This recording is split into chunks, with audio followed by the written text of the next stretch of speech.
Women's March Madness Bracket Predictions. Who wins? Who gets in?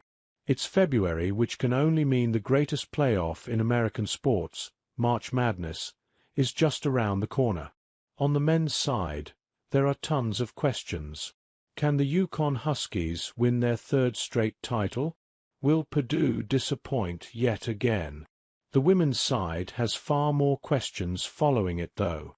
UCLA has been dominating the regular season, but was just dealt its first loss at the hands of rival USC on Thursday, 71-60.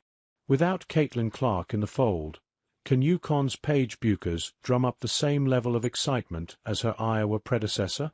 Furthermore, can she do what Clark could never do, namely win a national title with only a month and change remaining before the start of the tournament? Here are experts' predictions from around the internet for what we can expect once the esteemed single-elimination tournament begins. From NFL plays to college sports scores, all the top sports news you need to know every day. Women's college basketball news. TCU women's basketball star Sedona Prince faces multiple abuse, sexual assault allegations. Predictions for 2025 Women's March Madness. Predictions as of Thursday, February 13th. Autumn Johnson, Enter.com.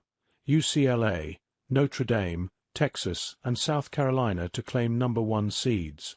Johnson believes that South Carolina's 9 ranked wins on the season will give them more leeway than most other universities when it comes to seeding.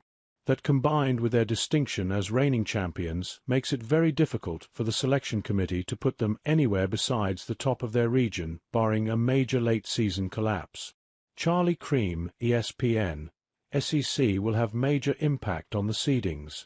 Cream writes the SEC currently has 8 squads in the top 18 of the S-curve, and Alabama is only a #6 seed because it had to be moved down to accommodate bracketing principles. No other league's final 2 weeks of the regular season and conference tournament will have as much influence on what happens on Selection Sunday. Despite losing to Texas, South Carolina maintains #1 overall, but the Horns have a firmer hold on a top seed. Fox Sports South Carolina still has the best odds. Fox Sports writes, the Gamecocks won the national title in 2022, lost in the Final Four in 2023, and then won the title again last season. But in each of those seasons, they won at least their first 12 games. In their 6th game of the season, they fell 77-62 at UCLA. Fox Sports continues, noting that although this South Carolina team does not appear as dominant as those in years past, the Gamecocks have the experience to dominate the tournament once it rolls around, which keeps them at the top of odds boards for the time being. When does the Women's March Madness tournament begin? The tournament begins on March 19th, with the first 4 playing that Wednesday and Thursday. The first round will take place 2 days later, between March 21st and 22nd. The finals are set for April 6th, hosted by the University of South Florida at Amalie Arena in Tampa. Women's college basketball news. USC is more than just Juju Watkins. Meet Trojans star Kiki Iriafen. This article originally appeared on USA Today. Women's March Madness Bracket Predictions, Who Wins, Who Gets In.